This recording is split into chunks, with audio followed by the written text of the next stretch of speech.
Welcome to the Real Robin podcast, where it's all about unfiltered truth and real conversations, told the way they're meant to be. Today, I'm breaking down 9 ways Trump is trying to distract us from the Epstein story, and why this cover-up may be his biggest scandal yet. So back in February 27th, Trump's Attorney General Pam Bondi released Epstein's flight logs.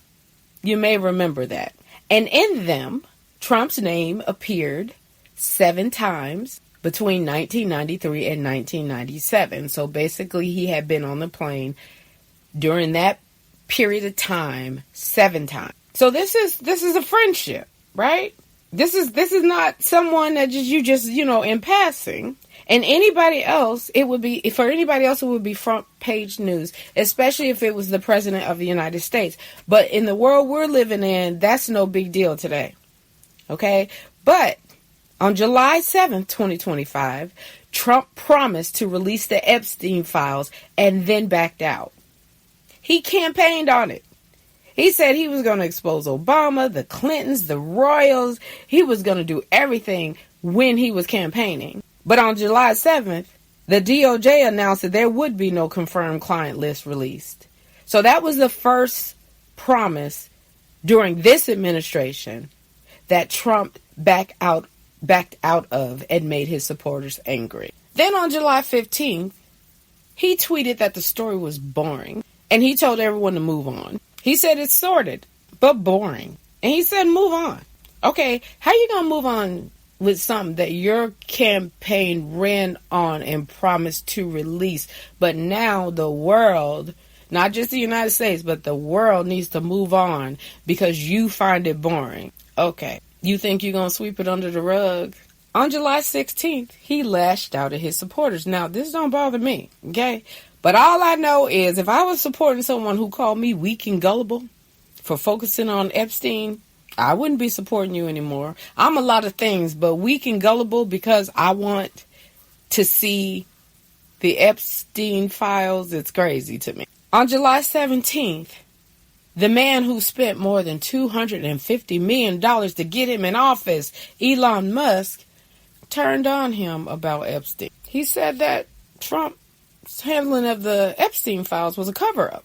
And he said that Trump's name appeared in the file. So let me tell you something. When someone has spent that amount of money on you, $250 million, then they turn around and basically start calling you a pedophile, you know the walls are closing in on. But on July 22nd, the biggest flopper was the GOP's Mike Johnson, the Speaker of the House. He originally said, let's go ahead. Let the Epstein info out. I don't have no problem with it. But suddenly he had a private talk with Trump and boom.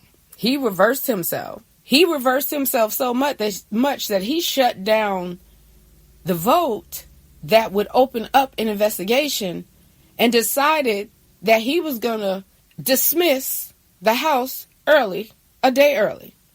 And now they're on a 5-week break.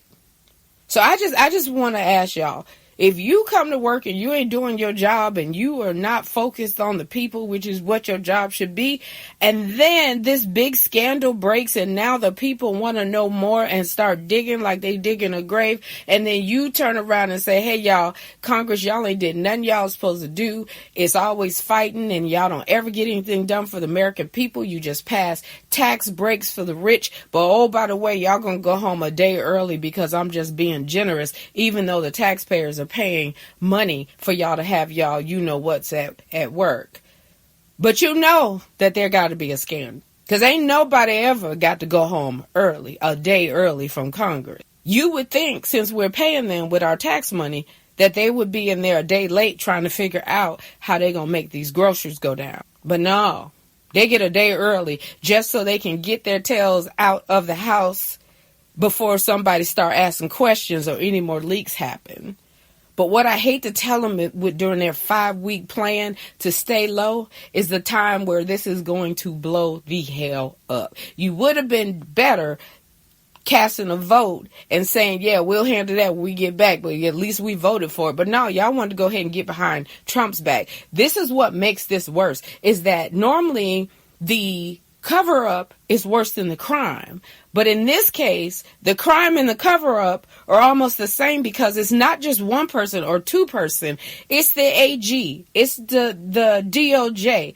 It is everyone, including Trump. It's Johnson. It's all these people. They're so stupid because when you have a private conversation, people know so-and-so went in here on this day. This is how he felt. He came back out on this time and then he felt something different. That's a record. When you start calling people saying, hey, what'd you say? Well, I said this. Well, what'd you say? I said this. Well, we got to get on the same page. No, this is how the downfall happens. Because first people start trying to protect others and then they start trying to protect themselves. So the investigation is probably going to end up with who said what, where, when, and why. And I know that these people are going to be shown for who they are. But let me move on. Then he tried to, on July 22nd, he tried to drag Obama's name into this, like he ain't did this like 15 times. Like, Trump, whatever note you got in your pocket is worn, okay? Leave Obama alone. Every time something happened, you try to throw his name out there. Now, 2016, I'm gone and past. And Lord knows if you had any information, you would have given it out a long time ago. And if you had any proof now, you would have almost broke your neck to try to get it out. So stop blaming Obama every time you get in trouble. You done put yourself in a corner. Nobody told you to campaign on that. You could have shut your mouth and then got into office and act like there was no such thing as Epstein and you ain't know nothing about it. But no, you promised people something. Then gonna turn around when you talking about you found out your name was on the list. You knew your name was on the list. But the point is, once you found that out, now you want that girl, the AG, Pam Bondi, to shut down the investigation and take all the heat for you because people are angry. Then on July 23rd, I guess the bomber didn't work. It wasn't distracting enough. So he went ahead and tried to put it on Clinton.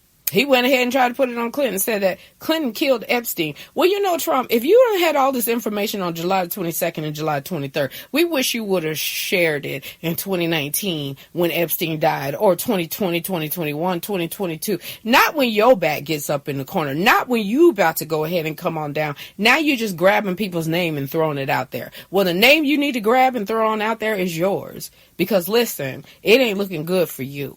Okay, and it ain't looking good for your minion. Okay, the biggest one, your biggest benefactor already done walked out the door. Now you are arguing with Rupert Murdoch because he done came out with the truth. Now you want to try to sue that man, and you suing the wrong person because he got just as much money as you. But you better believe he did not put that out without having his ducks in a row. So the only thing you doing is wasting and delaying time, okay? Ain't that many golf games to play that people gonna forget that you have this deep friendship with this man and you sent him a lewd photo. You basically said he likes girls on the young side as if that's just something the most normal person would say, which is already giving me the side eye. I had the side eye from you from the beginning when the picture started first coming out. But, I just said whatever. Apparently, everybody's not as astute as me because that don't seem right. That sure don't seem right when you were still defending the man and defending his wife or whoever the hell she was, Ms. Maxwell. But anyway, the point is this cover-up is going to explode. The more Trump and his crew try to bury the story, the worse it gets. So, that's it for today's episode. 9 ways Trump is trying to distract us from the Epstein story, and why this cover-up might be the one that finally blows up in his face. The more he tries to bury it, the more the truth is going to surface. That's just how life works. If you found this episode eye-opening, follow the Real Robin podcast and join me next time when we dive into how Congress's 5-week break might make this story even bigger. Until then, keep it real.